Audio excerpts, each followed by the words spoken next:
Saudara pengerusi majlis kedua-duanya yang saya hormati,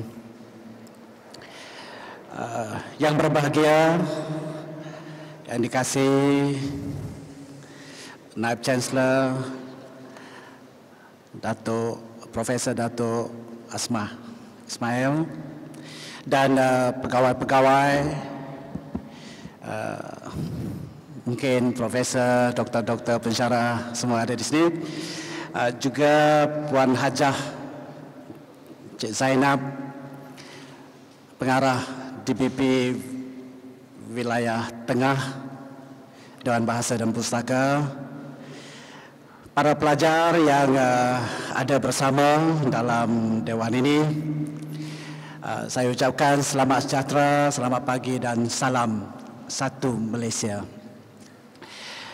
Izinkan saya untuk pagi ini barangkali berkongsi sedikit pandangan dalam jangka waktu barangkali 1 jam untuk memperkatakan tentang budaya membaca dalam kalangan generasi muda.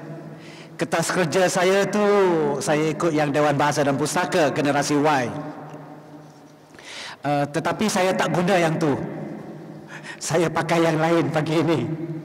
Jadi yang saya guna pada pagi ini, kalau tuan-tuan dapat lihat lebih kurang, untuk memperlengkap yang ada di situ. Jadi yang berbahagia Datuk, tuan-tuan dan puan-puan sekalian, apabila sebut budaya membaca, saya yakin banyak juga pelajar di hadapan ini, di hadapan saya terpaksa berterus terang. Saya amat khawatir. Biarlah kita berterus terang. Saya amat khawatir melihat kecenderungan pada masa kini dalam kalangan khususnya anak-anak sejak yang kecil lagi. Saya tengok semalam saya di restoran. Seorang ibu, seorang ayah dan 3 atau 4 anak kecil lagi. Semuanya tak peduli makanan yang dipesan ayahnya. Semua ini saya tak tahu apa ada kat dalam tu, saya tak tahu. Semua ini dengan kening berkerut, dahi berkerut, kecil lagi, umur dalam ada 4-5 tahun semuanya. 3-4 tahun, 4-5 tahun, 5-6 tahun. Semua dahi berkerut, dengan biji mata kadang-kadang membesar dan mengecil. Tak tahu apa yang ada dalam tu. Saya pun kelabah tengok. Mungkin juga silap andaian saya, mereka sedang membaca sebenarnya. Generasi baru membaca dengan cara mereka. Tuan-tuan dan puan sedang hadirin, izinkan saya membentangkan lebih kurang pandangan-pandangan saya seputar budaya membaca pada masa kini, masa akan datang dan barangkali pada masa-masa yang lalu. Saya sendiri mempunyai sejarah yang berbeza barangkali. Sesuai dengan usia, saya membaca sejak saya berumur 7-8 tahun di sekolah rendah. Saya sudah minat membaca. Barangkali kita boleh kongsikan sedikit. Akan tetapi kita cuba lihat dulu di sini. Sebenarnya budaya membaca bagi saya sentiasa kita momokkan dengan slogan-slogan, banyak slogan. Membaca jendela dunia, membaca pintu cakrawala, membaca berbagai-bagailah, macam-macam. Bagi setengah-setengah orang ini merupakan ungkapan lama yang sudah pun klise, sudah lapuk bagi pandangan setengah-setengah pihak. Dan ungkapan-ungkapan seumpama ini merupakan satu cubaan, kata mereka, untuk mempengaruhi orang lain yang dilakukan secara yang amat hiperbolik sifatnya. Dalam keadaan dunia yang dikatakan tanpa sempadan, perlukah lagi kita ada jendela, kata mereka. Kini zaman teknologi, kini zaman ledakan maklumat. Jadi apakah yang dicari dan apakah sebenarnya yang dimaksudkan sebagai membaca itu? Sidang hadirin sekalian, sejarah membaca manusia bermula dengan contengan-contengan. Kita tahu lakaran-lakaran dan juga lukisan-lukisan berbentuk objek yang ada di dinding-dinding gua pada ketika dahulu. Dan kemudian ia berkembang beratus-ratus dan saya dapat kesan 6 juta tahun dalam satu catatan itu dikatakan bermula manusia berusaha untuk menconteng dinding-dinding gua pada ketika itu. Dan sistem tulisan ini hanya wujud kira-kira 6,000 tahun yang dulu saja. Jadi bermakna sejarah manusia sebenarnya sangat lama. Sudah sangat lama dalam usaha mereka untuk berkomunikasi antara satu sama lain secara simbol-simbol sebenarnya. Artinya, manusia sudah mula berkomunikasi, mula berinteraksi dan mula membaca dengan menggunakan gambar-gambar dan rajah-rajah. Kemudian pada hari ini, saya percaya ia berulang semula. Setelah 6 juta tahun, setelah 600,000 tahun, 6,000 tahun, sekarang sudah berulang semula.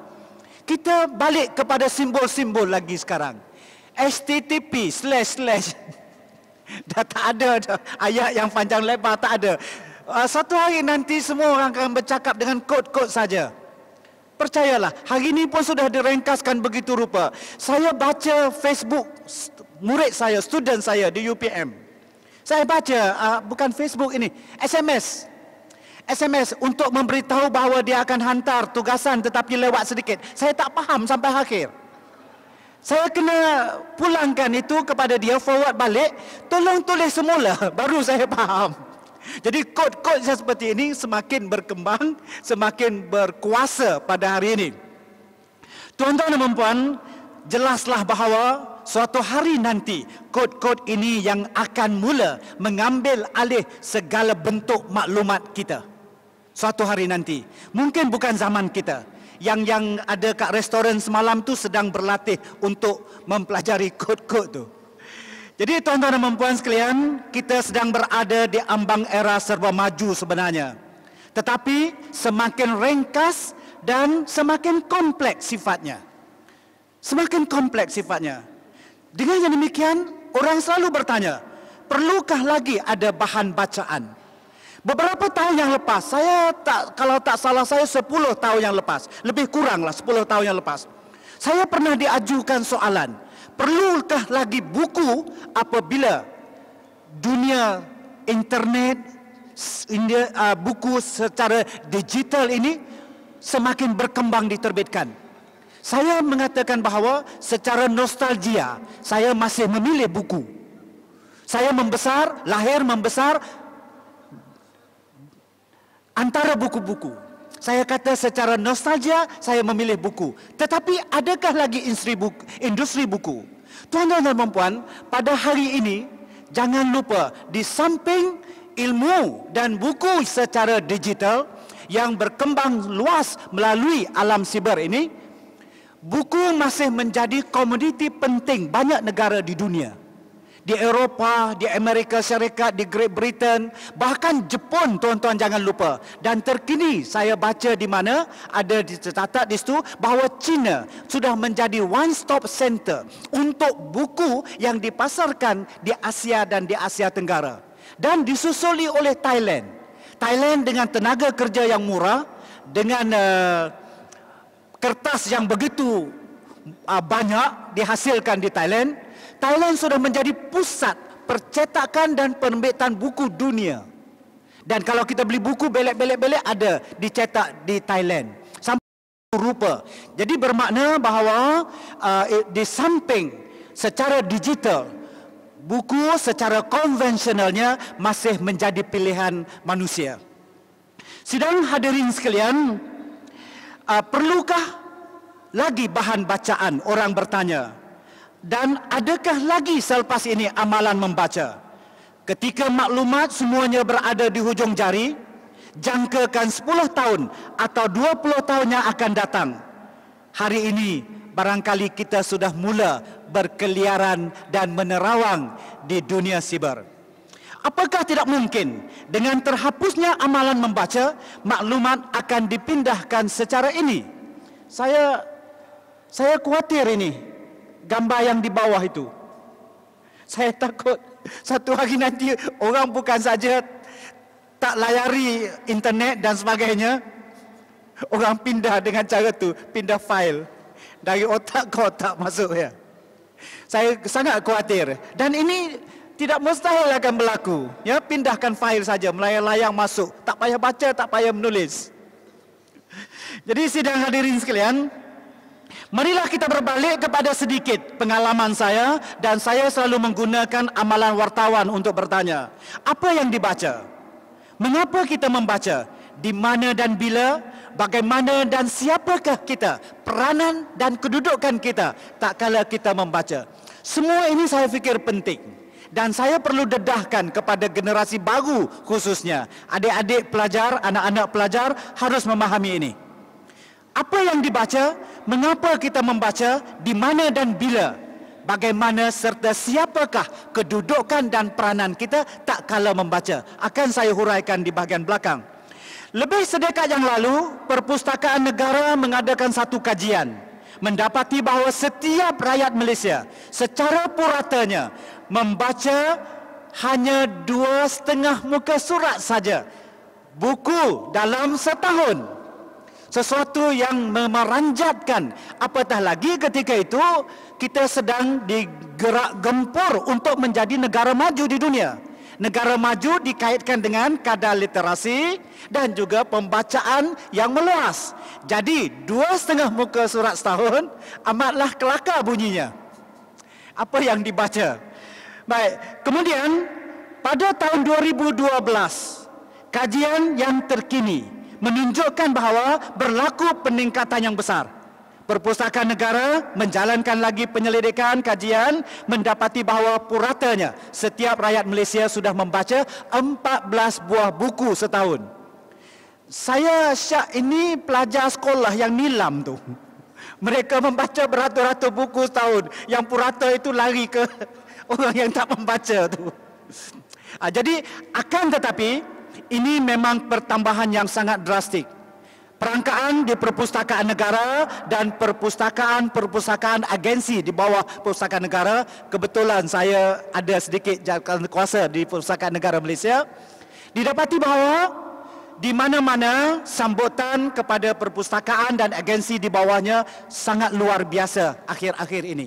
Ini menunjukkan secara positif dan meyakinkan kita bahawa amalan membaca sedang berkembang baik dalam masyarakat kita sebenarnya. Itu pada tahun 12. Pada tahun 2012 ya, kajian terbaru ini menunjukkan berlakunya peningkatan dan peningkatan ini meyakinkan kita bahawa amalan membaca yang dikaitkan dengan kemajuan sesebuah negara, peningkatan kadar literasi dan kualiti modal insan itu sedang berkembang subur dalam masyarakat kita. Perpustakaan Negara Malaysia secara tekal sesungguhnya menganjurkan pelbagai kempen dan aktiviti gerakan membaca untuk terus menyuburkan amalan yang sehat ini. Dan saya ambil beberapa contoh. Sepanjang tahun ini, Perpustakaan Negara Malaysia merancang sangat banyak aktiviti. Satu daripadanya ialah Mari Membaca Satu Malaysia yang diadakan setiap bulan. Mari membaca satu Malaysia bersama Datuk Fazli. Misalnya, bulan depan mari membaca satu Malaysia bersama Chef apa-apa. Bulan yang berikutnya mari membaca satu Malaysia bersama Angkasawan Negara. Dia buat begitu sirinya. Kemudian diadakan juga program literasi, maklumat dan galakan membaca antara lain Expo Buku Terbitan Kerajaan juga sudah dijalankan yang ini, sambutan Hari Buku Sedunia, bacaan kegemaran saya juga secara bersiri dengan tokoh-tokoh, selebriti dan sebagainya. Hari Kanak-Kanak Sedunia dengan kempen-kempen membaca dan juga yang terbaru pameran manuskrip Malaysia, manuskrip Melayu. Dan ini merupakan satu pameran yang bertaraf antarabangsa. Dan Perpustakaan Negara Malaysia juga sedang mengadakan satu kempen besar-besaran untuk ISBN ini yang dalam blog itu. Akan ada ISBN juga untuk blog yang dalam dalam PC kita itu. Pesta Buku Antarabangsa yang berakhir minggu lalu, ini sebagai contoh, sebagai latar gambaran untuk perbincangan saya, yang diadakan dari 28 April hingga 4 Mei sesungguhnya mendapat sambutan yang luar biasa. Saya sempat satu hari berada di kaunter utusan Melayu dan saya melihat masyarakat memang membaca, datang membeli buku, dan saya sempat mempromosi dan menandatangani pembelian buku-buku saya di booth utusan Melayu. Dan saya menggunakan kesempatan ini untuk membuat tinjauan. Memang sangat luar biasa sambutan masyarakat Malaysia. Dan jika gambaran yang ditunjukkan pada Pesta Buku Antarabangsa Kuala Lumpur itu mencerminkan bahawa masyarakat Malaysia sekarang sudah mula gemar membaca, saya fikir kita mempunyai potensi yang besar untuk masa akan datang, khususnya anak-anak muda kita. Industri buku di Malaysia kini menjana nilai keuangan yang besar. Kita seiring dengan banyak negara maju di dunia. Satu tulisan oleh Tan Sri Rais Yatim, saya tak simpan tu, saya mendengarnya, ucapannya, merupakan satu penjanaan ekonomi yang besar untuk negara. Tan Sri Rais ada menulis satu rencana yang sangat komprehensif tentang industri buku dan juga industri kreatif negara. Persoalan kita, bagaimana hendak memupuk minat dalam kalangan masyarakat agar menjadi lebih tegar dalam pembacaan dan mementingkan ilmu pengetahuan sebagai sempadan, merentasi, melepasi sempadan disiplin yang ada. Saya juga khawatir dalam kalangan generasi muda, kalau pelajar ekonomi, mereka hanya berbincang tentang ekonomi dan membaca buku ekonomi.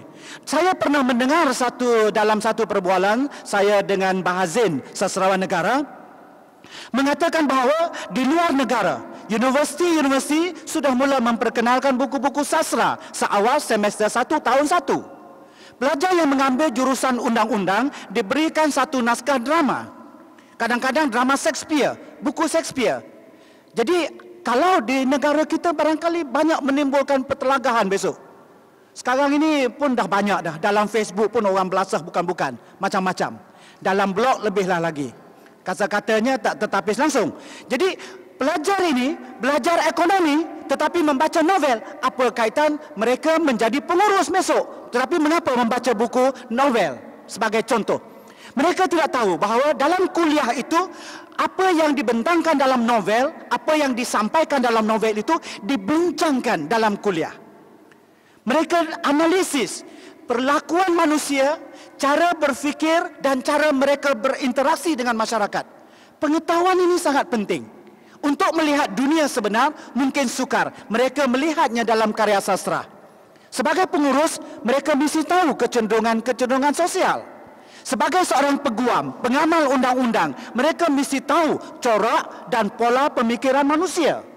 Ini penting. Dan kalau pelajar ini mengambil misalnya sejarah, mereka diberikan buku puisi, berbincang tentang puisi, kelam kabut mereka, mengunyah, menganalisis puisi-puisi kadang-kadang oleh pengarang-pengarang besar dunia untuk mencari intipati, falsafah dan pemikiran. Ada dalam karya sastra ini. Dan di negara kita rasanya belum. Saya tak tahulah di USIM ada. Hari itu dalam satu wawancara di TV3 yang dipengerusikan oleh Datuk Johan Jaafar, saya melontarkan pandangan. Mengapa tidak sejarah Melayu ini, sejarah Melayu dibawa ke tahun 1 semester 1 semua kena baca sejarah Melayu. Pada hemat saya, semua orang kena baca sejarah Melayu. Yang tak baca sejarah Melayu ini yang tak faham sampai sekarang ni. Yang kelam kabut huru hara. Bertelaga sampai sekarang sebab mereka tak faham. Asal usul negara kita, tanah air kita, mereka tak tahu. Tak meresap sampai ke dalam jiwa. Sebab itu yang soal itu, soal ini. Sampailah 153. Perkara 153 tak habis-habis. 152 belum selesai. Saya berbincang baru beberapa hari lepas bercakap dengan kawan-kawan saya. Kalau kita teliti betul-betul fasa 153 perlembagaan itu, yang digembar-gembur ialah hak istimewaan orang Melayu. Tetapi tak ada siapa yang sebut bahawa dalam 153 juga mempertahankan hak keistimewaan orang-orang selain Melayu. Itu orang tak cakap. Duk cakap hak keistimewaan orang Melayu. Padahal 153 mempertahankan hak orang-orang lain selain orang Melayu. Jangan sentuh. Sampai begitu sekali. Jadi kena baca sejarah Melayu. Saya ada menyebut ini secara langsung tu, wawancara tu langsung dalam TV3, 1 jam punya forum tu. Saya kata universiti-universiti di negara kita kena perkenalkan, baca, tak susah pun sejarah Melayu ni, sekejap aja baca dan boleh faham. Dan yang menarik lagi, tuan-tuan dan puan-puan, saya sengaja pusing tadi buat turn back tadi sekejap. Ini air mata raja. Selepas kita baca sejarah Melayu, banyak gambaran yang kita tak faham. Kena baca Air Mata Raja yang menceritakan asal-usul orang menulis. Tan Tun Sri Lanang tulis sejarah Melayu. Ini yang unik buku ini. Ini kedua-duanya ini diterbitkan oleh Dewan Bahasa dan Pustaka. Agak tebal, menakutkan. Hampir 1000 muka surat. Tetapi seronok membacanya. Percayalah kata-kata saya. Dalam ini diceritakan secara yang santai tetapi menarik. Bagaimana Tun Sri Lanang tulis ini? Di mana dia dapat sumber ini? Itu yang mempesonakan kita. Itu yang memukau pembacaan kita. Sebenarnya, saya sentiasa menekankan khususnya kepada anak-anak pelajar, generasi muda. Membaca ini, selalunya kita takuti. Kerana kita memikirkan terbuangnya masa banyak. Letih membaca, sunyi dunia itu. Kita seorang bersepi, hanya bertemankan buku. Rakan-rakan kita di luar dekah ketawa riuh rendah. Dan yang sebelah bilik itu gol itu. Lagilah. Jadi kita bersunyi seorang diri dan menghadapi tulisan-tulisan. Akan tetapi saya katakan, alangkah berguna dan bertuahnya anda dengan membaca, anda beroleh sesuatu yang tidak diperoleh di mana-mana. Di situ faedahnya. Jadi sidang hadirin sekalian, seterusnya saya sampaikan sedikitlah pengalaman saya. Barangkali saya mengambil masa 2-3 minit. Saya mula membaca, seingat saya, nanti nak tulis memoir ni, nak tulis biografi saya. Pada tahun 1961, masa itu saya darjah 3 tu, 1961, 61. Saya membeli sebuah buku yang dijual melalui van, masuk kampung, keliling kampung tu. Satu buku saya ingat sangat tajuknya, tapi saya cari buku ni di perpustakaan tak jumpa dah sekarang. 15 sen harganya. Sebab ayah saya kaya pada ketika itu, 15 sen. Beli buku ini, kisah-kisah dari sejarah Melayu. Cerita ini juga, tapi dia ringkaskan untuk bacaan kanak-kanak. Jadi saya dah baca bagaimana Hang Tuah bertikam. Saya dah baca dah tu pada masa itu. Tentang Sang Rajuna Tapa Singapura dilanggar tu saya dah baca pada masa itu. Dan inilah buku yang kemudiannya saya sedari telah mengubah segala persepsi saya tentang pembacaan. Akhbar dan majalah pada era 70-an, 60-an, 80-an kekal menjadi bacaan saya. Utusan Malaysia pada ketika itu 10 sen, Mingguan Malaysia, Hari Ahad istimewa sedikit 15 sen, Utusan Melayu yang Jawi itu 10 sen pada ketika itu, majalah 30 sen satu, 60-an, 70-an, saya membaca dengan penuh ketajuban. Rupa-rupanya saya suka membaca dan kecenderungan saya itu sejak tahun 1961. Dan selanjutnya muncullah era yang saya sifatkan sebagai era yang sangat dinamik, yaitu pada tahun 90-an sampai kini penerbitan kita sangat pelbagai, sangat terbuka sifatnya dan sungguh sophisticated. Saya membeli satu majalah. Majalah tu Cosmopolitan. Cosmopolitan ini franchise dari barat. Saya suka baca sebab rencana psikologinya bagus, terkini. Ada juga yang kurang bagus untuk anak-anak. Saya baca itu. Tetapi majalah itu juga sudah ada dalam talian. Saya juga membeli majalah A. Banyak orang bertanya, buat apa you baca A ni? Saya kata tak mengapa. Nombor satu, saya nak sokong industri penerbitan. Yang kedua, kalau saya tidak mengetahui apa yang ada dalam kalangan orang-orang muda ini, sampai bila pun saya tak akan fahami mereka.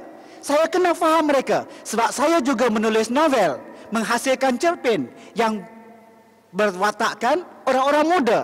Saya kena faham jiwa mereka dan juga perjalanan fikiran mereka. Tuan-tuan barangkali berasa pelik setiap bulan saya membeli majalah Hai. Saya kena baca Hai. Tak baca Hai, saya terputus hubungan dengan anak-anak muda ini. Sedangkan perkembangan psikologi mereka wajar hadir dalam novel saya. Sebagai contoh, saya kena baca media hiburan.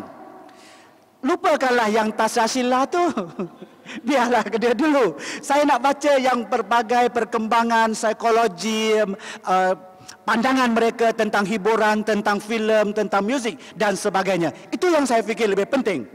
Sesungguhnya tuan-tuan dan puan, membaca sama ada pamflet, akhbar, majalah dan buku-buku pengetahuan, buku-buku sastra dan terbitan-terbitan yang lain sesungguhnya menjana alam fikiran kita serta memberi tokok tambah, nilai tambah kepada maklumat dan ilmu pengetahuan yang sangat luar biasa. Kepentingan bahasa tidak diabaikan tak kala kita membaca. Kepentingan kerjaya. Saya pensyarah di universiti satu ketika. Kalau saya tak tahu hal ini, bagaimana hendak saya mengupasnya kepada pelajar-pelajar saya? Pelajar PhD saya ingin mengetahui lebih. Saya kena membaca lebih daripada mereka dan mesti tahu banyak daripada yang sepatutnya. Kemudian saya juga melihat bahawa pada zaman sekarang membaca sangat penting, jika tidak kita akan ketinggalan. Orang menyifatkan kita tak boleh masuk majlis pun. Sedangkan orang yang membaca, orang timbulkan soal ekonomi, kita boleh berdebat. Orang bercakap tentang politik Amerika, kita boleh mencelah. Orang bercakap tentang negara Greece yang muflis, mengapa? Kita boleh lagi memberi pandangan dan pendapat kita. Ini semua melalui pembacaan. Hasil dari pembacaan. Jika tidak, kita akan menjadi kesumbang dan hanya kaku sebagai pendengar. Saya bahkan kadang-kadang kena cerita juga. Tak cerita tak boleh. Bila cerita mengada-ngada jadinya. Saya tak tahu bidang muzik, tetapi pembacaan saya untuk bidang muzik luas. Sangat luas. Saya baca tentang muzik. Saya tahu tentang Bee Gees dan Rolling Stone. Saya tahu. Saya tahu tentang Siti Nurhaliza semasa dia, Datuk Siti itu semasa dia masuk bintang RTM. Saya dah tahu. Saya dah tahu dia belajar di sekolah menengah Clifford di Kuala Lumpur. Saya tahu. Saya dah, dan apabila orang mendapat tahu bahawa saya tahu banyak tentang muzik, TV3 menjemput saya sudah 4-5 kali menjadi juri untuk muzik-muzik. Final pula tu dan pilihan saya tepat. Mudah-mudahan tuan-tuan dan puan. Belum lagi bercanggah dan salah. Dan saya baca buku ini. Saya baca buku The Art of Acting. Ini masa tergila-gila nak jadi pelakon ni. Tapi sampai sekarang tak boleh jadi pelakon. Tak lulus screen test. Ni, saya baca ni sebab saya hendak memahami filem-filem. Filem barat ini, sekarang tuan-tuan tengok kalau menonton filem barat, tuan-tuan akan lihat mereka statik banyak. Sangat statik. Tidak ada kemajuan yang luar biasa dari segi lakonan. Semuanya CGI. Plotnya seragam. Satu kerangka, satu frame, satu formula saja. Membosankan. Pergilah tengok. Spider-Man 1 ke 2 ke 3 tak kisah. Itulah cerita dia. Mesti bos dia tipu, jahat. Tak percaya kat dia. Mesti akhirnya bos menyesal. Tetapi menyesal pun dah terlambat sebab dah kena tembak. Itulah frame dia. Ini yang berlaku. Jadi untuk memahami keadaan, perkembangan kemajuan ini, mau tak mau kita kena membaca. Kena ambil tahu.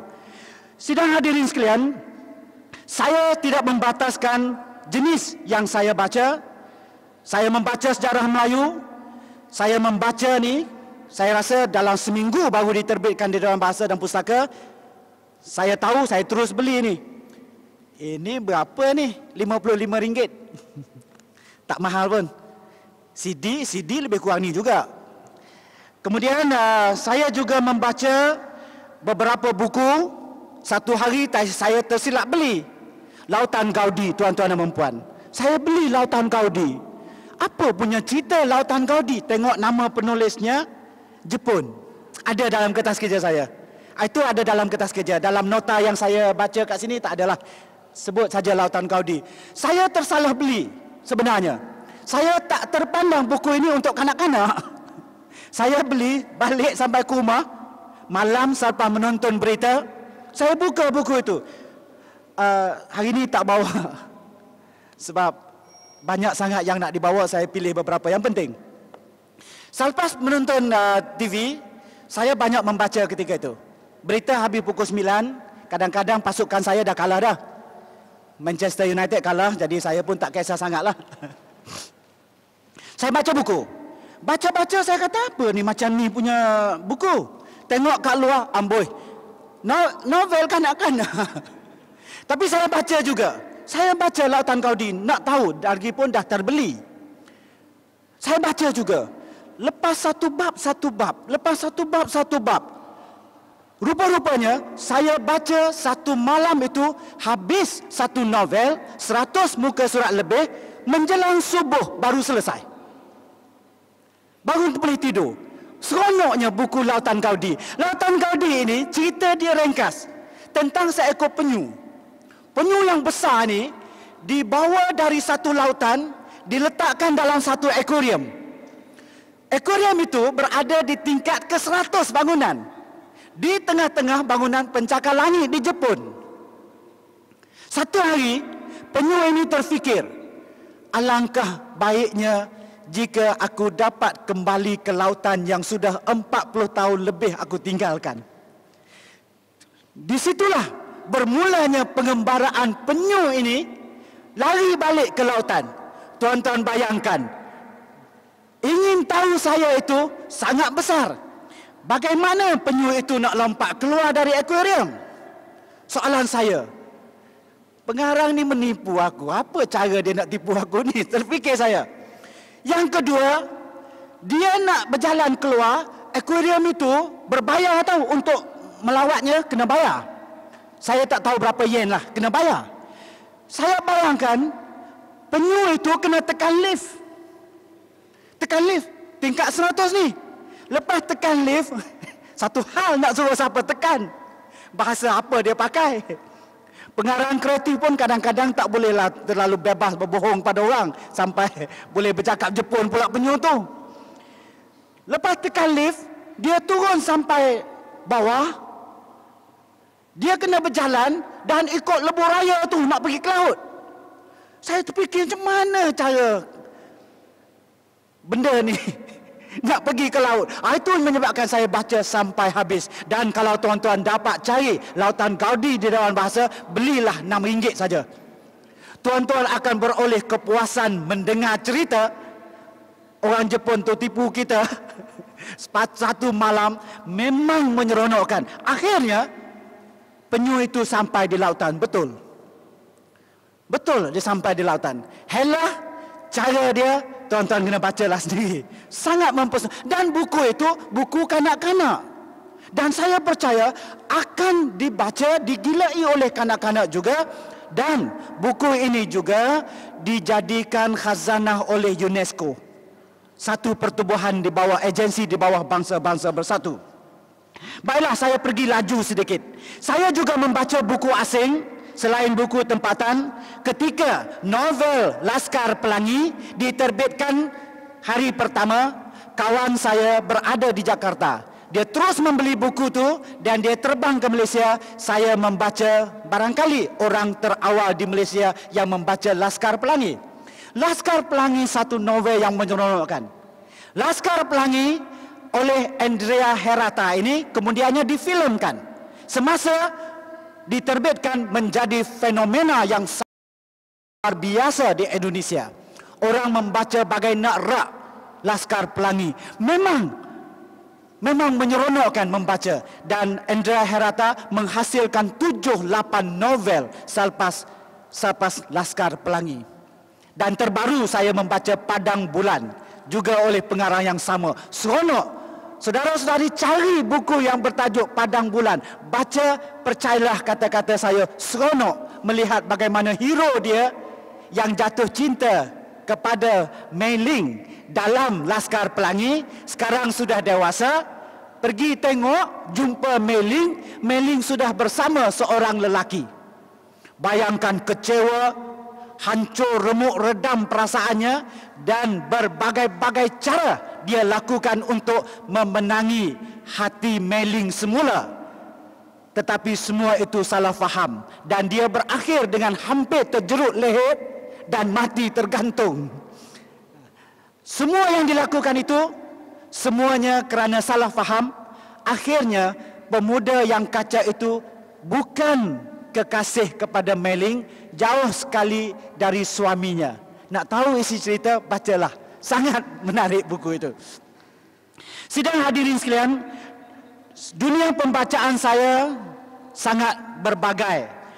Saya membaca, ini pun saya baca. Saya rasa Puan Hajah pun tak baca ni.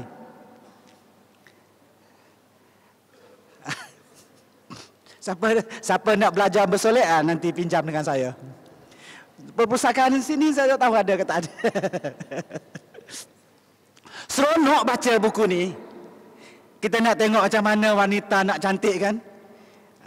Bagus buku ni. Saya kagum dengan usaha pengarangnya. Saya kagum pengarangnya. Saya sangkakan bahawa kerja ini mudah. Rupanya susah. Ini macam satu thesis master nak buat ni. Bukan senang tau. Dan harganya pun bukan mahal sangat. Saya dapat potongan sana, potongan sini. Bagus. Saya baca ini. Saya ingin menjelajah ke dunia yang kita tidak sampai. Melalui pembacaan, kita sampai ke dunia yang kita tidak sampai. Baik, sidang hadirin sekalian. Selain itu, saya lihat bahawa kecenderungan terkini dalam dunia pembacaan ini, khususnya untuk anak-anak muda, ialah buku-buku yang berkaitan dengan motivasi diri. Di negara kita, buku agama menduduki carta teratas yang paling laris. Saya berjumpa dengan beberapa penerbit, terutama sekali Telaga Biru. Telaga Biru dan Intim. Intim tu kawan-kawan saya tu. Kawan-kawan saya menyanyi lagu nasyid tu. Mereka juga menerbit buku, dan buku-buku agama mereka antara yang terlaris. Telaga Biru, Intim Production, dan banyak lagi menduduki carta teratas. Buku-buku motivasi diri dan juga buku berfikir. Saya lihat di sini banyak, dan satu daripadanya, ini saya baca semua ni dan saya beli. Satu daripadanya yang saya senaraikan itu ialah ini, Who Moved My Cheese ni. Bagus buku ini. Anak-anak sekolah kena baca, mahasiswa di universiti kena baca ini. Jangan anggap bahawa hidup ini satu jalan saja. Banyak jalan. Dan jalan itu bersimpang. Kita mesti berani pergi ke jalan yang bersimpang itu. Dalam buku ini. Ini buku Inggeris. Yang di bahasa Malaysia kan. Bahasa Melayu kan. Sangat menarik.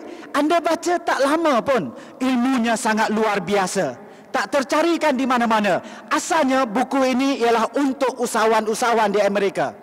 Tetapi kita boleh membacanya kalaupun kita bukan usahawan. Ini buku motivasi yang memberi keyakinan kepada kita. Akhirnya, walaupun dia tak sebut, kita boleh rumuskan. Jangan takut. Rezeki Tuhan yang beri kepada kita. Jangan takut. Itulah yang saya rumuskan. Pengarang ini tak rumuskan. Ini bukan sebab Dr. Spencer ni, banyak buku dia tulis. Sangat banyak. Saya membaca berbagai-bagai buku dia, dan ini yang paling memikat hati saya. Ini bagus ni. Bacalah buku ini. Adik-adik khususnya mahasiswa universiti, bacalah ini. Satu buku yang luar biasa. Ini memberi keyakinan kepada kita. memberi gambaran. Dan sama seperti yang saya sebutkan, akhirnya kita berbalik. Jangan takut, terokailah. Alam luas ini barangkali penuh cabaran, tetapi Tuhan menjanjikan kita rezeki. Banyak sedikit, itu bergantung kepada keperluan kita. Kita tak tahu keperluan kita. Tuhan yang merancang, Tuhan yang merencanakan, yang tahu. Sebab itu kadang-kadang Tuhan tak bagi rezeki banyak. Tuhan tak bagi rezeki banyak kepada saya sebab Tuhan dah tahu keperluan saya tak banyak pun. Saya tak suka memandu kereta yang besar-besar sebab saya tak pandai memandu. Mandu kereta yang kecil-kecil sebab saya tak pandai memandu laju. Jadi buku ini bagus. Antara lainlah saya tunjuk. Tetapi saya juga membaca buku ini. Buku ini saya beli kerana murah. Ini RM10 satu. Tebal tu. Kilik pergi ke mana-mana orang pandang semacam orang jeling. Adik-adik sekolah ni kena kilik buku tebal-tebal. Tapi janganlah kilik buku I Love Mr. Arrogant tu. Kilik buku macam ni. Yang tebal-tebal ini. Ini bagus ni. Ini saya baca semata-mata kerana saya ingin tahu. Ini Dictionary of Dreams. Ini mimpi je ni, tentang mimpi saja. Mimpi banyak kat dalam ni. Saya beli kerana murah RM10. Bila baca seronok dan rasa ingin tahu. Dan kemudian saya membaca juga ini, Da Vinci Code. Ini satu novel yang luar biasa. Di lapangan terbang ada banyak ini. Kulitnya berbagai-bagai. Dan ini sudah 100 juta lebih terjual. 100 juta lebih terjual.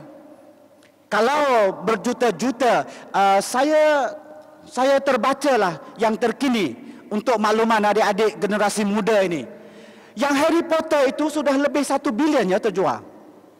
Sudah melebihi bilion yang terjual. Dan saya juga membaca komik. Orang tak percaya saya membaca komik. Ini tentang George Soros. George Soros ini, kalau cerita bukunya tebal, saya baca komik. Ringkas saja. Dan komik ini rupa-rupanya awalnya saya masa malu saya baca komik. Suatu hari saya pergi seminar di United Kingdom. Saya tengok banyaknya komik macam ini di kedai buku. Sangat banyak komik macam ini. Dan di Jepun merupakan bacaan nombor 1 termasuk orang tua-tua pun. Ini tentang George Soros. Dia ambil intipati sahaja. Kita tak perlu baca yang remeh-temeh tentang George Soros yang tak perlu kita tahu. Ini yang perlu kita tahu. Apakah pola pemikiran George Soros? Yang dulu kita panggil dia penyangak mata wang. Dan dia di barat usahawan yang sangat luar biasa. Dipelajari, dikaji ilmu perniagaan dia. Sama seperti Donald Trump. Donald Trump itu ada kajian khas untuk ilmu perniagaan Donald Trump. Saya baca juga komik ini. Sangat menyeronokkan. Sangat menyeronokkan. Jadi sidang hadirin sekalian, bila menyebut komik ini pun saya baca. Ini pun saya baca. Ini banyak ni dalam masyarakat kita. Kadang-kadang kita buat tak kisah saja. Ini tentang pelancong dengan pemandu pelancong. Ini tengkorak siapa? Pelancong bertanya. Pemandu pelancong kata tengkorak Cleopatra. Kat pintu masuk tu. Pintu masuk tu dia tanya ini tengkorak siapa? Tengkorak Cleopatra. Tetapi penjaga pintu tu kata, kat sana ada satu lagi tengkorak Cleopatra. Katanya itu tengkorak masa dia kecil. Jadi dia ada berapa tengkorak? Ada 2. Kecil satu, besar satu. Ini pun seronok membaca. Saya suka baca benda-benda yang macam ini. Tuan-tuan baca sejarah Melayu, baca Air Mata Raja yang tebal ni, pelarian, baca yang ini. Ada satu lagi seterusnya, ini tentang nenek. Seronok juga kadang-kadang masuk ke dunia nenek-nenek ni. Aku kalau, ini nenek yang pertama. Aku kalau simpan barang kat satu-satu tempat, mesti lepas tu dah tak ingat mana aku letak. Dia suka hihihi. Macam orang muda hantar SMS sekarang lah, dalam Facebook. Nenek yang kedua kata, itu kira okey lagi. Kau tengok, aku ni lagilah teruk. Kalau aku naik tangga, lepas aku letih, aku berhenti dan duduk sekejap, aku dah tak ingat nak naik ke nak turun. Jadi itu orang tua. Jangan terkejut, kita pun akan kena tu kalau panjang umur. Nenek yang ketiga, apalah kau orang berdua ni, muda lagi daripada aku dah nyanyuk. Tengok macam aku ni, okey je. Lalu ketawa sambil menepuk-nepuk meja. Tiba-tiba berhenti. Lalu bertanya, tengok siapa yang ketuk pintu kat luar tu. Padahal dia tepuk meja. Ada. Jadi, saya ingin membuktikan bahawa, menunjukkan bahawa pembacaan kita tidak terbatas, luas dan setiapnya memberi kepada kita input yang kadang-kadang memeranjat, mengejutkan kita. Ini ada satu lagi tentang beli telur ni. Aliong dengan penjual telur. Abang, berapa harga 10 biji telur ni? Penjual kata telur biasa ke telur kampung? Telur biasa. Telur ayam biasa ke telur ayam kampung? Ayam biasa. Nak yang tempatan atau import? Yang tempatan. Yang tempatan. Yang tempatannya mahu yang dari Ipoh, Kuala Selangor atau Tampin? Yang Ipoh lah. Mahu yang pusat bandar Ipoh ke Ipoh Barat, Ipoh Timur, Ipoh Utara atau Ipoh Selatan? Abang ni nak jual telur ke nak suruh saya melancong? Akhir sekali dia mengaku, maaf dek, saya ni penjual mi rebus kat sebelah. Kebetulan yang jual telur pergi makan, saya disuruh berbual-bual dulu dengan pembeli sampai dia datang. Ada orang macam tu dalam masyarakat kita. Saya pergi laju sikit tuan-tuan dan puan. Sudah 40 minit dah ni. 50 minit sudah. Saya pergi laju sikit. Dunia anda, saudara-saudari, generasi muda, adik-adik saya ni sudah jauh berubah.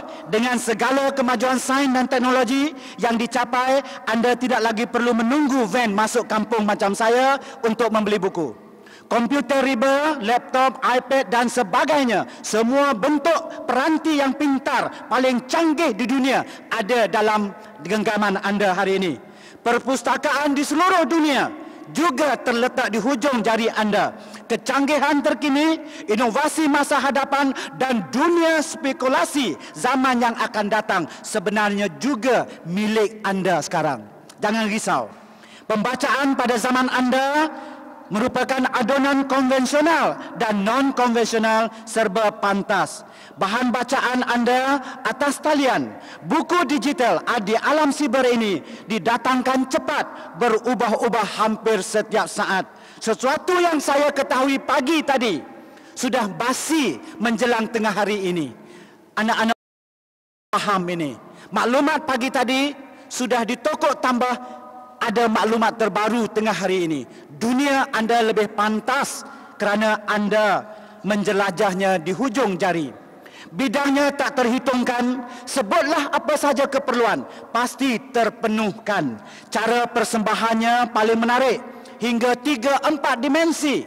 Penuh lagi warna-warni, lengkap punya gambar dengan cata, rujukan dan penerangan-penerangan. Sungguh luar biasa pembacaan dunia anda. Barangkali ini yang diungkapkan orang sebagai tanpa sempadan. Ingat, ini pesanan dan amaran. Kita masih ada sempadan sebenarnya. Orang bercakap dunia tanpa sempadan, dunia tanpa sempadan. Tetapi kita sebagai satu bangsa, kita masih ada sempadan. Apa dia? Sempadan moral, sempadan nilai, sempadan undang-undang, sempadan rukun negara kita, sempadan kedaulatan bangsa kita dan peradaban kita juga. Kita ada sempadan ini. Kita memilih bahan bacaan yang terbaik untuk membina kerjaya kita, meningkatkan kematangan dan daya intelek kita, membawanya ke tengah-tengah masyarakat dan berguna untuk pembangunan tanah air kita.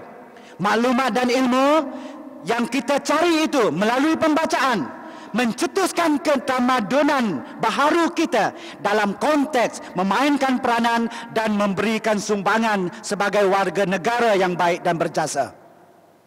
Kita harus, para pelajar dan anak-anak sekalian, abaikan, sisihkan bahan yang terlarang. Ini pembacaan kita yang mungkin menjadi racun memusnahkan kehidupan. Abaikan. Jauhi unsur subversif, sensitif, sengsang dan yang boleh membawa kemudaratan kepada kita. Abaikan unsur dan anasir yang menyempitkan minda. ke arah pembinaan rasa kemanusiaan kita. Elakkan bahan-bahan bacaan yang kontroversi, sebar yang menyebarkan daya jahat, memanipulasi permusuhan sesama kita dan menyuburkan kebencian serta konfrontasi sama ada antara individu, masyarakat maupun negara. Waspadalah agenda musuh yang sentiasa ingin menghancurkan negara kita melalui penulisan-penulisan mereka. Budaya membaca dalam kalangan generasi muda, saya yakin dan saya percaya, sistem dan juga bentuk pendidikan di negara kita, termasuklah institusi pengajian tinggi, menawarkan sesuatu yang boleh mematangkan dan mendewasakan kita. Saya tidak sebut banyaklah tentang falsafah pendidikan negara, ada di sini dan mungkin dalam kertas kerja saya ada, jadi saya skip yang itu. Budaya membaca dalam kalangan generasi muda seterusnya. Saya melihat bahawa amalan atau budaya membaca sesungguhnya satu usaha mulia yang berterusan dalam menentukan landasan bakti yang dapat generasi muda sumbangkan untuk bangsa, agama dan negara kita. Semuanya melalui pembacaan, proses kematangan dan pendewasaan diri dan juga menambah baik intelektual diri anda. Yang ini mungkin saya tak pasanglah satu lagu ni. Ada ke? Tak. Ada.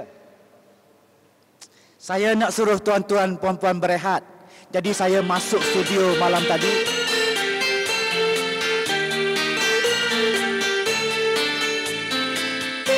Ini tentang satu usaha mencipta negara yang harmoni sesuai dengan yang saya sebutkan ini.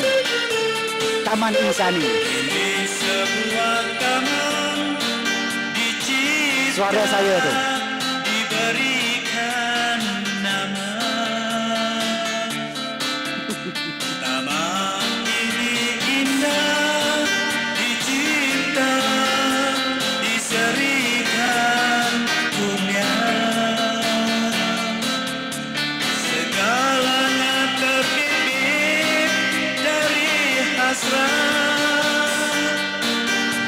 Hidup damai padu sepadan,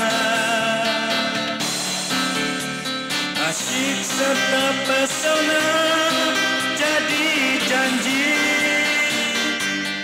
sejahtera bahagia yang abadi. Ini untuk tanah air.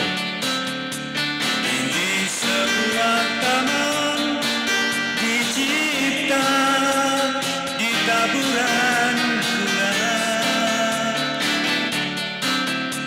Taman ini kini diharumi kasih ihsan.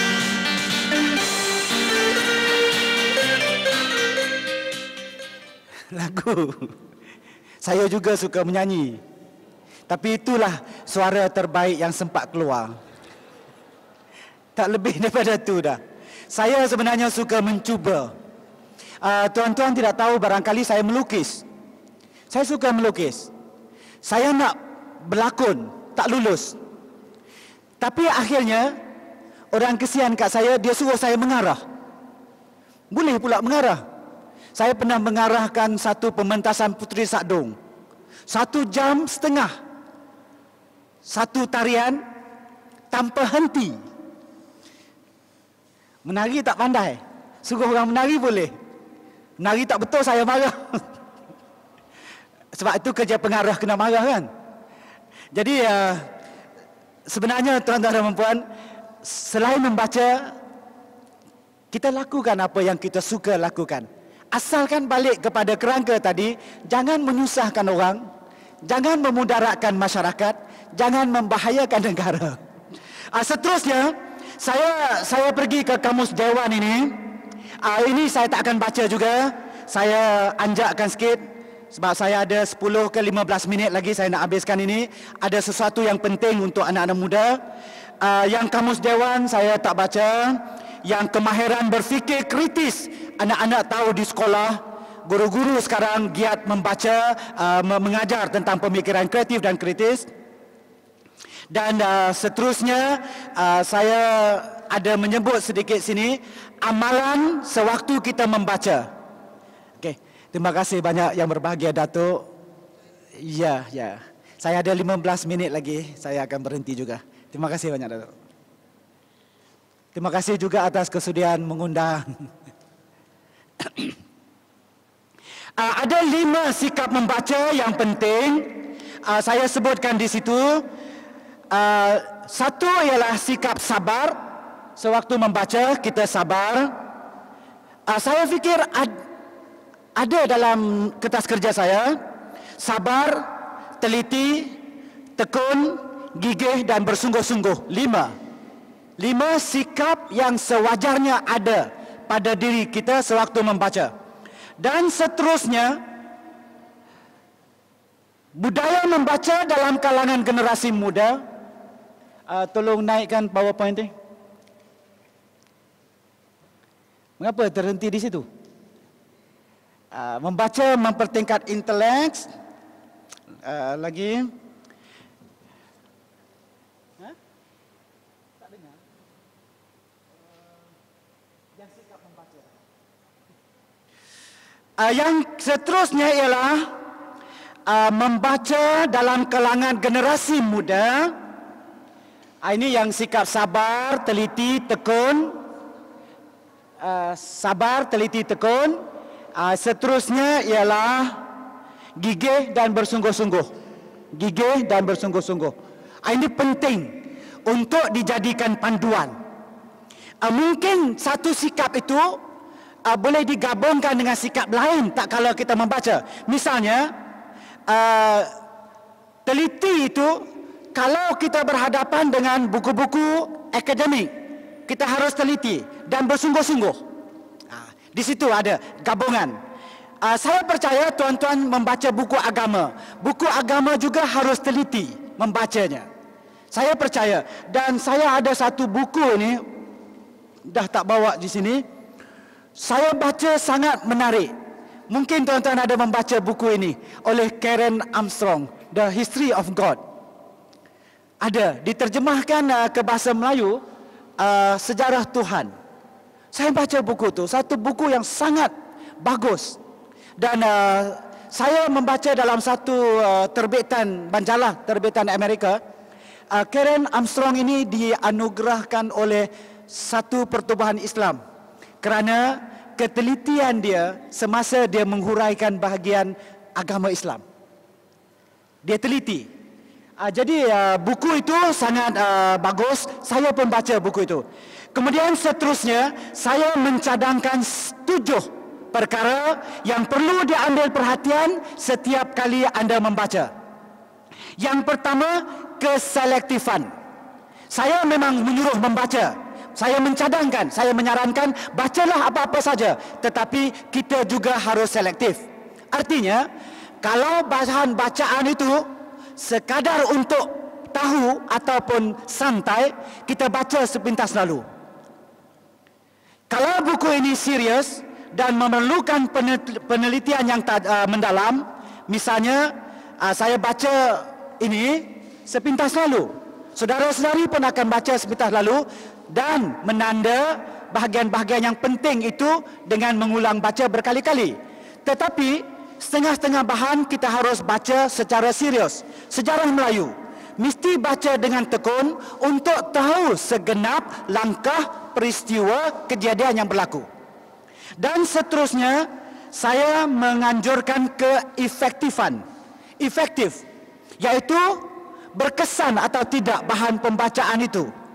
Kalau bacaan ringan macam ni, sekadar solekkan mata, janganlah baca ambil nota ringkas lagi. Ambil nota ringkas letak kat dinding lagi. Tak perlu. Tanda garis bawah dengan pen merah. Tak perlu. Baca sepintas lalu untuk tahu cukup, mencukupi. Tetapi setengah-setengah harus membaca dengan mendalam dan teliti. Itu maksud saya kerana kita melihat kesannya yang penting. Yang ketiga, efisien. Efisien ini, kalau saya lebih suka membaca buku.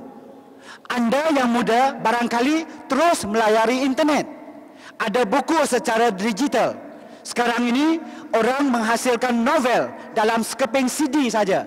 Dan barangkali dalam pendrive boleh dipindahkan. Novel, satu novel. Jadi saya lebih memikirkan buku yang konvensional sebab saya boleh baca di mana-mana dan saya suka berinteraksi dengan bahan ini. Baik, itu dari segi keefisienan. Pilihlah. Yang ketiga, keimpresifan. Buku-buku yang menarik. Buku yang lebih kau kita, impresifnya buku itu. Kita buka buku, kita seronok membaca. Keseronokan itu bagus, faedah untuk diri kita. Semalam saya baca satu petikan dalam berita harian. Semalam ke kemarin. Ada satu yang ringkas saja. Catatan ringkas saja. Menunjukkan bahawa setiap kali kita bercakap, 715,000 saraf kita bekerja. Setiap kali kita bercakap ini. 715,000 saraf kita bekerja. Saya ingatkan satu dua je. Satu yang tarik ke atas, satu tarik ke bawah. Rupa-rupanya begitu banyak. Ada juga nota ringkas, catatan ringkas. Seronok juga baca. Pendek saja. Zirafah tidak pernah batuk. Apa sebab tak pernah batuk? Lehernya panjang sangat. Mungkin bersin saja. Tak batuk. Sebab bersin melalui hidung. Semut bangun pagi dia garu muka dulu. Pelik juga kajian tu. Semut rupa-rupanya bila dia bangun pagi dia garu muka dulu. Dan Leonardo da Vinci melukis gambar Mona Lisa untuk senyum tak senyum tu 12 tahun lamanya baru selesai. 12 tahun baru selesai. Dan dalam Da Vinci Code ini ada cerita tentang potret Mona Lisa dalam Da Vinci Code ini. Anda baca beberapa muka surat yang awal ini menceritakan bagaimana kurator museum itu dibunuh dan dia sempat mencatat sesuatu di belakang gambar Mona Lisa. Jadi penyiasat jumpa di belakang Mona Lisa itu ada catatan. Catatan-catatan itu kita tak boleh baca. Orang-orang tertentu boleh baca. Dia sapu sejenis bahan kimia, ternampak tulisan itu. Ditulis dengan pen yang khusus. Ini seronok ini. Anda baca ini, sangat menyeronokkan Da Vinci Code. Siapa yang bagus bahasa Inggeris, baca dalam bahasa Inggeris. Yang kelima, keseronokan. Tidak boleh lari daripada keseronokan. Kita mesti seronok dulu. Jangan buat kerja yang tak seronok. Tapi ada masa-masanya kena buat. Kerja yang tak seronok ni kena buat juga sebagai tugasan. Dan seterusnya yang keenam, kesinambungan. Saya tahu tentang Mona Lisa. Saya baca tentang Leonardo da Vinci. Saya baca pula ini. Bertali-tali mereka. Dan barangkali anda yang muda terus cari Mona Lisa dalam internet. Jumpa gambar Mona Lisa, ada catatan di bawah barangkali. Keseronokan, kesinambungan penting dalam proses membaca. Dan akhir sekali, kesignifikanan. Saya membaca ini ada kegunaan untuk saya. Semasa menjadi pensyarah universiti, berguna untuk pelajar saya. Selepas bersara, berguna untuk ceramah-ceramah saya. Dan banyak buku tentang bacaan, tentang akting, tentang kreatif ini, saya baca balik. Sebab saya gunakan ini untuk peserta-peserta kursus penulisan saya. Saya gunakan ini balik. Dengan yang demikian, keselektifan, keefektifan, keefisienan, keimpresifan, keseronokan, kesinambungan dan kesignifikanan sangat penting. Ketujuh-tujuh ini dalam proses kita membaca. Sebenarnya bukan kita saja membaca. Ada serangkap pantun. Tuan-tuan tengok, pantun ini pun menarik. Saya terjumpa pantun ini tentang membaca juga. Dari Kelang ke Pulau Jawa, naik sigai atas atap. Ikan kering lagi ketawa, mendengar tupai membaca kitab. Tupai pun membaca juga, bukan kita saja. Pantun ini pantun tradisional masyarakat kita. Lama dahulu sudah ada.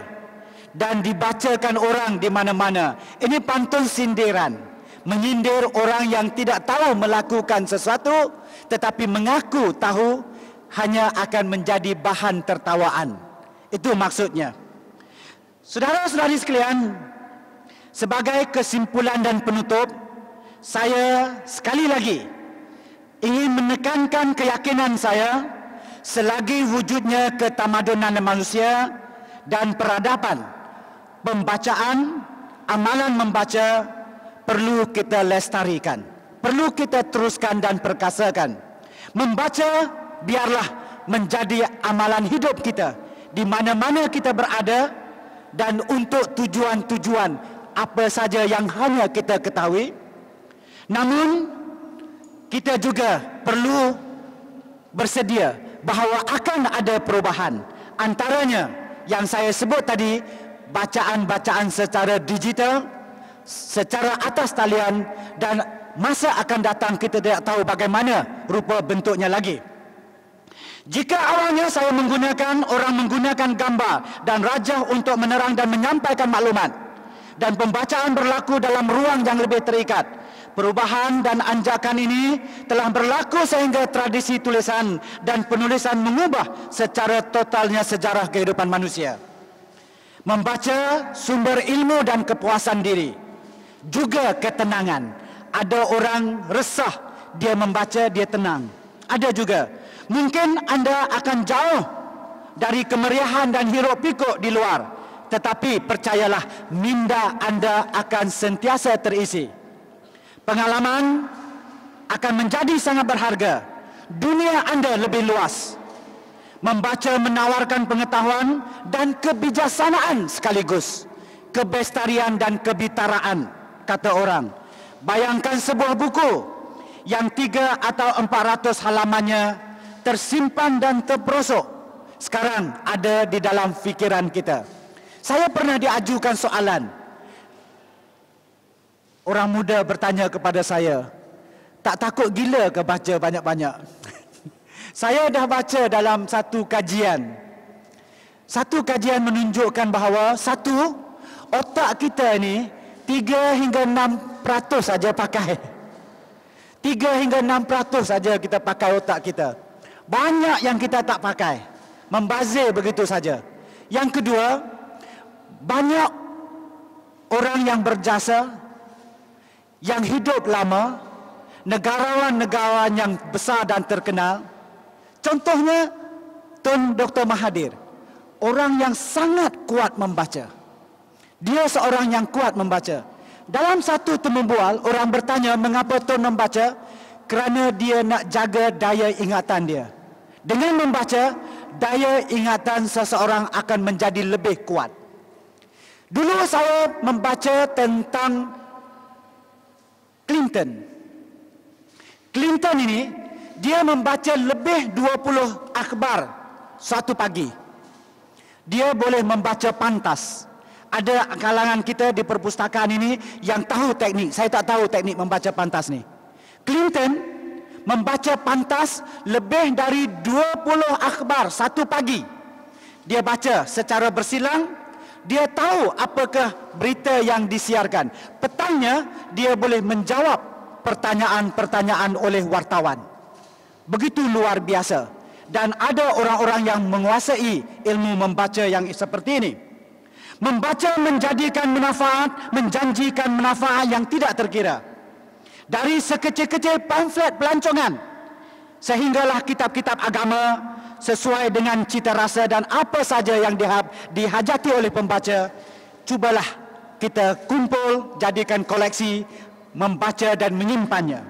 Membaca masih menjadi tradisi dan aktiviti yang membekaskan erti serta makna yang besar dalam hidup manusia. Sebuah sajak saya rasa ada dalam kertas kerja lah tuan-tuan. Saya tak perlu baca lah. Saya tak perlu baca, saya rasa ada dalam kertas kerja. Cuma saya mengharapkan adik-adik sekalian, khususnya yang muda-muda itu, yang sudah mendengar pandangan-pandangan yang saya bentangkan ini, jangan pula lupa Ada orang mudah pelupa. Dia dengar dan dia terus lupa. Ini saja tentang Kota Baca ni. Saya tulis lama. Ini Kota Baca berselirat aksara. Kata, hujah dan ilmu. Di dalamnya berarusan jalan catatan. Lebuh raya pengetahuan. Terowong teori. Terminal fakta dan fikir. Ketika tiba, perhatikan sebaiknya papan tanda. Kota ini tak bersempadan. Jaraknya zaman silam dan keakan datangan. Maka mahallah di sini harga detik dan waktu. Demikianlah berhimpun ahli-ahli falsafah. Segala penilai, pengupas dan penganalisis pintar ada dalam buku kita.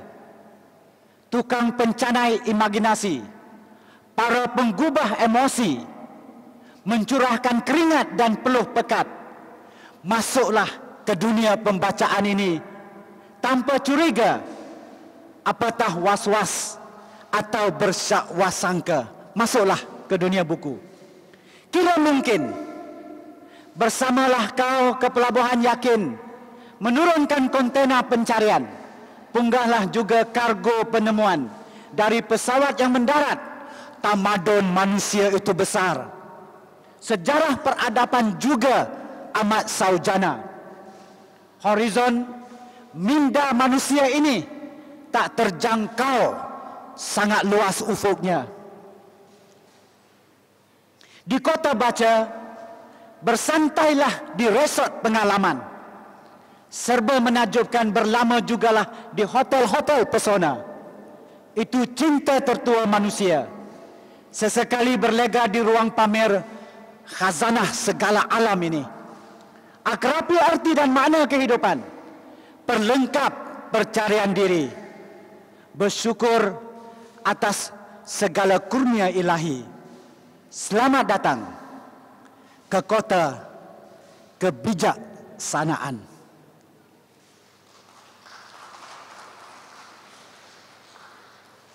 Sekian, terima kasih banyak. Itu penutupnya. Yang saya sebut tadi, adik-adik jangan lupa. Ni pesakit dengan doktor ni. Doktor, saya menghadapi masalah daya ingatan yang teruk. Saya tak dapat ingat apa-apa pun. Doktor pun bertanyalah, jadi sejak bila awak hadapi masalah ini? Pesakit tu tanya balik, masalah apa tu doktor? Cepatnya dia lupa. Kita kadang-kadang mudah lupa juga. Saudara-saudari sekalian, saya sudah mengambil lebih daripada 1 jam setengah masa anda. Terima kasih banyak kerana sudi mendengar celoteh saya. Selamat datang ke dunia kebijaksanaan dan terapkanlah amalan gemar membaca dalam kehidupan kita. Sekian, terima kasih banyak sekali lagi.